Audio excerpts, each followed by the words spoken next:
What happens if you have people add fruit to their regular diet? 3 apples or 3 pears a day as snacks between meals on top of whatever else they were eating.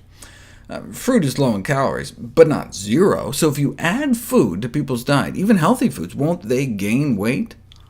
No, they lost a couple pounds. Maybe it was all that fiber? If you remember, we learned our gut bacteria can create anti-obesity compounds from fiber. That's why they also had a cookie group. 3 apples, 3 pears, or 3 cookies with enough oats in them to have about the same amount of fiber as the fruit. Despite the fiber, adding cookies to one's diet does not lead to weight loss. They think the weight-reducing secret of fruit is its low energy density, meaning you get a lot of food for just a few calories, so it fills you up. Energy density is a relatively new concept that has been identified as an important factor in body weight control in both adults and in children and adolescents. Energy density is defined as the amount of calories per unit weight of a food or beverage. Water, for example, provides a significant amount of weight without adding calories. Fiber, too. Thus, foods high in fiber and water are generally lower in energy density. On the other hand, because dietary fat provides the greatest amount of calories per weight, foods high in fat are generally high in energy density.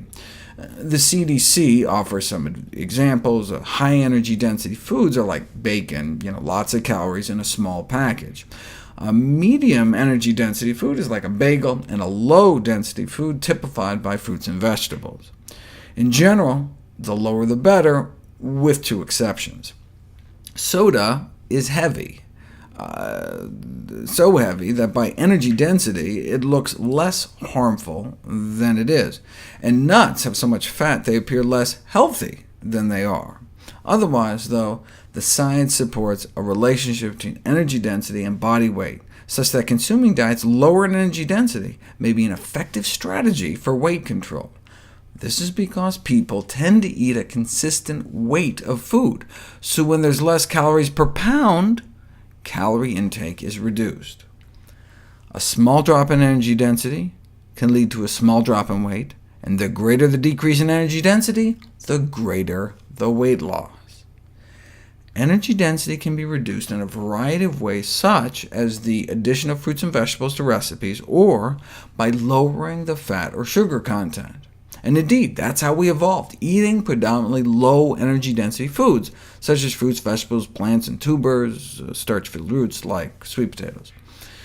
The first study to emphasize how fruits and vegetables could affect energy density and food intake was conducted more than 30 years ago.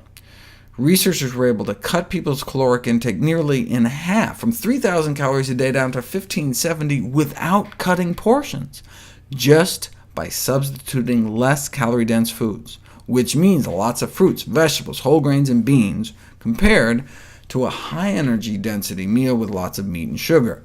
Nearly half the calories, but they enjoyed the meals just as much. They tried this in Hawaii, putting people on a traditional Hawaiian diet with all the plant foods they could eat. Lost an average of 17 pounds in just 21 days, resulting in better cholesterol, triglycerides, blood sugars, and blood pressure. Caloric intake dropped 40%, but not by eating less food. In fact, they lost 17 pounds in 21 days eating more food, 4 pounds of food. But because plants tend to be so calorically dilute, one can stuff oneself without getting the same kind of weight gain.